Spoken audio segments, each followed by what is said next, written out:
Hello plus 2 class. So let us continue with our lesson. Next type is molecular crystalline solids. Those solids in which the constituent particles are molecules and arranged in a regular manner are called molecular crystalline solids.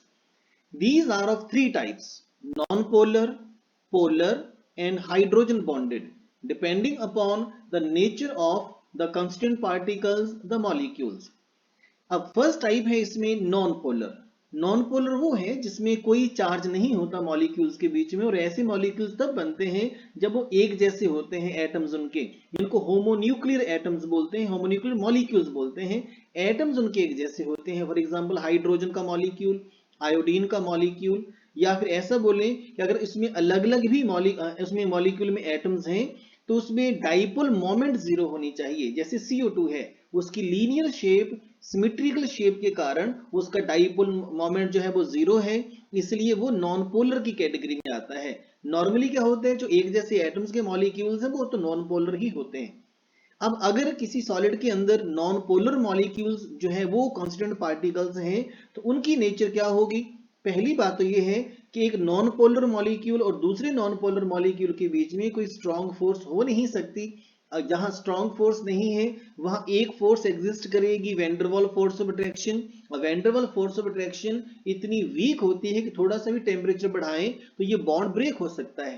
तो ऐसे solids का जो melting point है वो बहुत कम होता है. अब ऐसे जो सॉलिड्स हैं उसमें अगर हम बात करें कि क्या ये करंट को कंडक्ट करेंगे या नहीं करेंगे, क्योंकि इनमें पार्टिकल्स जो हैं उनके पास कोई आयंस नहीं है. अगर आयंस होते भी तो उनकी मोबिलिटी हम काउंट करते, ना तो ये आयनिक हैं ना इनकी मोबिलिटी है, क्योंकि सॉलिड स्टेट में है तो करंट तो कंडक्ट करेंगे नहीं. इसलिए लिखा भी है सामने कि ये इंसुलेटर्स हैं. मेल्टिंग पॉइंट वेरी लो लिखा है यहाँ पर क्योंकि inter particle force of attraction minimum है. दूसरा टाइप है polar. Polar molecular crystalline solids पूरा नाम है. ऐसे जो सॉलिड्स हैं जिसमें कांस्टेंट पार्टिकल्स जो है वो पोलर मॉलिक्यूल्स हैं, अलग अलग एटम्स के बने हुए मॉलिक्यूल्स, हेटेरोन्यूक्लियर मॉलिक्यूल्स, या फिर उसमें वो भी आ जाएंगे जिनके मॉलिक्यूल सिमेट्रिकल नहीं है. For example SO2. अब SO2 जब वो सिमेट्रिकल नहीं होता, असिमेट्री के कारण ये इसमें पोलैरिटी रहती है, डाइपोल मोमेंट इसका जीरो नहीं होता, इसलिए ये भी पोलर मॉलिक्यूल है. HCl भी पोलर मॉलिक्यूल है. H पे पॉजिटिव चार्ज, Cl पे नेगेटिव चार्ज. अब क्योंकि यहाँ पर चार्जेस हैं, एक पार्टिकल के पास जो है वो पॉजिटिव है, एक मॉलिक्यूल के में जो पार्टिकल्स हैं एक पे पॉजिटिव दूसरे पे नेगेटिव, इस कारण इंटर मॉलिक्यूलर जो फोर्स ऑफ अट्रैक्शन है वो पहले के कंपैरिजन में ज्यादा है. मतलब अगर हम नॉन पोलर से कंपैरिजन करें तो पोलर का जो इंटर मॉलिक्यूलर अट्रैक्शन है वो ज्यादा होती है, इसलिए इसकी जो मेल्टिंग पॉइंट है वो पहले के कंपैरिजन में थोड़ा सा ज्यादा होगा. इसलिए नॉन पोलर के केस में वेरी लो लिखा है मेल्टिंग पॉइंट, और पोलर के केस में लो लिखा है तो थोड़ा सा ज्यादा होता है, बहुत ज्यादा नहीं, क्योंकि inter molecular force of attraction कोई बहुत ज्यादा स्ट्रॉन्ग होती भी नहीं, तो होते ये भी सॉफ्ट हैं. अब क्योंकि यहां भी बेशक उनमें चार्जेस हैं, H पे पॉजिटिव, Cl पे नेगेटिव, लेकिन क्योंकि ये सॉलिड स्टेट में है, दूसरा इनकी आयंस की मोबिलिटी नहीं है वहां सॉलिड स्टेट में, इसलिए ये मूव नहीं करते आयंस, इसलिए करंट को कंडक्ट नहीं करता, इसलिए ये भी इंसुलेटर की कैटेगरी में आएगा. तीसरा है hydrogen bonded. Hydrogen bonded molecular crystalline solids पूरा नाम है इसका. हाइड्रोजन बॉन्ड होता क्या है, basically it is electrostatic force of attraction between hydrogen and an electronegative element. अब ये दो तरह का आपने पढ़ा है +1 में, intermolecular hydrogen bonding and intramolecular hydrogen bonding. अगर हाइड्रोजन बॉन्डिंग दो मॉलिक्यूल्स के बीच में है तो उसको इंटरमॉलिक्यूलर हाइड्रोजन बॉन्डिंग बोलते हैं. अगर विद इन सेम मॉलिक्यूल है तो उसको इंट्रामॉलिक्यूलर हाइड्रोजन बॉन्डिंग बोलते हैं. यहां हम इंटरमॉलिक्यूलर की ही बात कर रहे हैं क्योंकि हमने एक सॉलिड डिस्कस करना है और उसमें एक कांस्टेंट पार्टिकल दूसरे पार्टिकल को, दूसरे मॉलिक्यूल को अट्रैक्ट करेगा, तो ऑलरेडी ये इंटरमॉलिक्यूलर हो गया. इसमें एग्जांपल आ गया आपका वाटर का, आ गया अमोनिया का, आ गया हाइड्रोजन फ्लोराइड का आ जाएगा. तो यहां भी आपको मालूम है कि जो हाइड्रोजन बॉन्ड है बाकी पिछले दो कैटेगरीज के कंपैरिजन में, नॉन पोलर और पोलर के कंपैरिजन में हाइड्रोजन बॉन्ड ज्यादा स्ट्रांग होता है, लेकिन उतना भी स्ट्रांग नहीं कि इसका मेल्टिंग पॉइंट बहुत ज्यादा हो जाए, लेकिन तीनों का कंपैरिजन करें तो इसका मेल्टिंग पॉइंट जो है वो बाकियों के कंपैरिजन में ज्यादा होता है। तो लिखा इसको भी लो मेल्टिंग पॉइंट का ही है, क्योंकि बहुत ज्यादा स्ट्रॉन्ग ये भी नहीं होता। दूसरी बात वही कि सॉफ्ट होते हैं। तीसरा इंसुलेटर्स होते हैं। इंसुलेटर्स का वही रीजन आएगा कि ना तो इसमें इलेक्ट्रॉन्स फ्लो करते हैं, इंडिपेंडेंटली मूव करते हैं, ना ही इसमें आयंस का मूवमेंट है, इसलिए करंट कंडक्ट नहीं करते। तीसरी मेन कैटेगरी आ गई आपकी कोवेलेंट क्रिस्टलाइन सॉलिड्स, जिनको नेटवर्क सॉलिड्स भी बोल देते हैं। कोवेलेंट बॉन्ड होता क्या है? It is a bond formed by mutual sharing of electrons by the constituent particles या atoms is called covalent bond, and the number of electrons shared by an atom in a covalent molecule is called its covalency. Covalent bond बनाते time एक particle कितने electron share करता है उसी को उसकी covalency बोल देते हैं।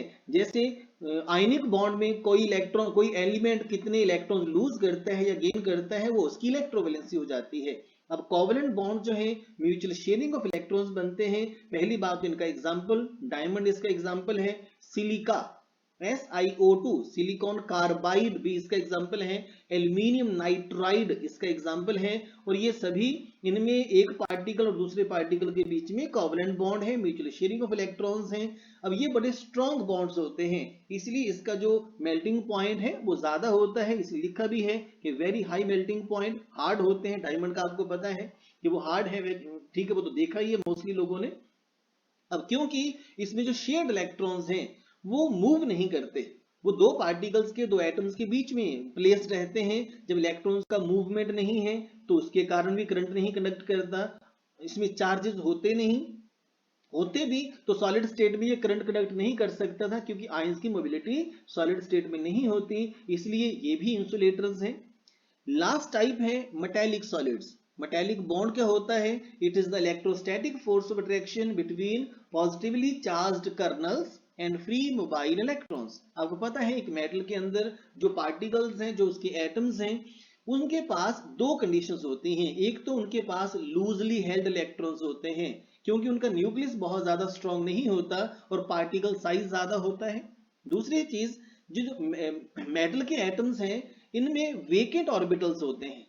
तो जब ये मेटल के अंदर रहते हैं तो इनके जो इलेक्ट्रॉन्स हैं, लूजली हेल्ड इलेक्ट्रॉन्स, वो अपने एटम को छोड़कर दूसरे वेकेंट ऑर्बिटल्स में भी लगातार मूव करते हैं। इसलिए इन इलेक्ट्रॉन्स को फ्री मोबाइल इलेक्ट्रॉन्स बोलते हैं, क्योंकि वो अपने एटम को छोड़कर बाहर वेकेंट स्पेसेस में, वेकेंट ऑर्बिटल्स में मूव करते रहते हैं। इसलिए जो एटम है जो नहीं मूव कर सकता, उसके पास पॉजिटिव चार्ज डेवलप हो जाता है, जिसको हम कर्नल्स का नाम दे देते हैं।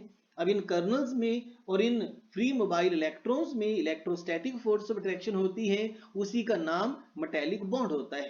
तो जिन क्रिस्टलाइन सॉलिड्स में मेटेलिक बॉन्ड है उसका पूरा नाम भी यही हो गया, मेटेलिक क्रिस्टलाइन सॉलिड्स।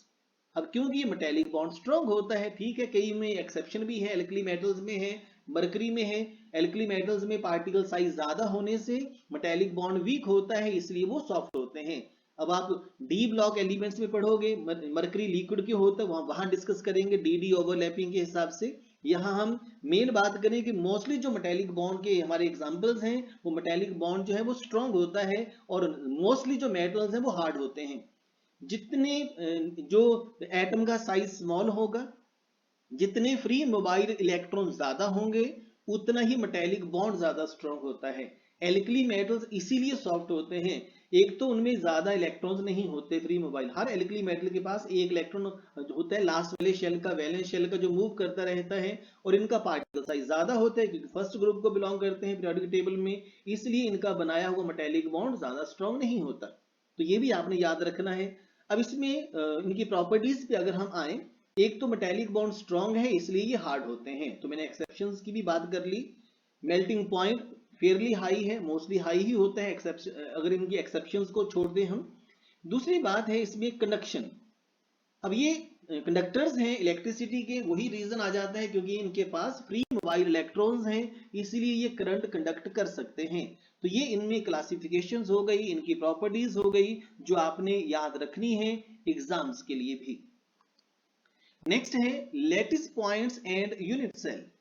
जो भी हमारे पास सॉलिड है, क्रिस्टलाइन सॉलिड, उसके जो भी पार्टिकल हैं, कंस्टिट्यूएंट पार्टिकल, चाहे वो आयंस हैं, चाहे वो मॉलिक्यूल्स हैं, चाहे वो कोवलेंटली बॉन्डेड सब्सटेंसेस हैं, कुछ भी उसमें कंस्टिट्यूएंट पार्टिकल्स हो सकते हैं। हम जब उनको रिप्रेजेंट करते हैं पेपर पे, बोर्ड पे, कहीं भी, तो हम उनको एज अ पार्टिकल नहीं रिप्रेजेंट कर सकते, हम उनको डॉट्स लगा के रिप्रेजेंट करते हैं। डॉट्स लगा के सारे कांस्टेंट पार्टिकल्स की जब हम पोजीशन शो कर देते हैं, तो जो हमारे पास एक अरेंजमेंट बन के सामने आता है उसको बोलते हैं लैटिस। सिंपली लैटिस बोल देते हैं। अगर वो 3D में है तो उसको क्रिस्टल लैटिस या स्पेस लैटिस बोल देते हैं। लेकिन जिन पॉइंट्स से आपने उनको रिप्रेजेंट किया है, उनकी लोकेशंस को रिप्रेजेंट किया है, उनका नाम होता है लैटिस पॉइंट्स। तो हमने यहां भी लिखा है, if the position of the particles in a solid is represented by the dots, the arrangement so formed is called lattice. In 3 dimensions it is called crystal lattice or space lattice. अब यही जो आपके पास एक arrangement बन के आ जाता है, क्योंकि आपको पता है कि ये क्रिस्टलाइन सॉलिड्स हैं, एक पैटर्न बार बार रिपीट होगा। अगर रिपीट ना हो एक पैटर्न तो ये अमॉर्फस सॉलिड बन जाएगा। तो जो पैटर्न है, जो स्मॉलेस्ट पार्ट है, जो रिपीट होगा बार बार, उसका नाम क्या होगा? उसका नाम होगा यूनिट सेल। तो लिखा भी है इसकी डेफिनेशन में, the smallest portion of the lattice repeating of which we get the whole arrangement of the particles in a solid is called unit cell. ये वो सबसे छोटा पोर्शन है उस अरेंजमेंट का, उस लैटिस का, उस क्रिस्टल लैटिस का, जिसको बार बार रिपीट करके हमें पूरा पैटर्न मिल जाए। तो जिसको आपने रिपीट किया है उसका नाम यूनिट सेल है। तो आज आपने इतना ही करना है, बाकी फिर नेक्स्ट लेक्चर में बात करेंगे हम। Thank you very much, stay safe, thank you.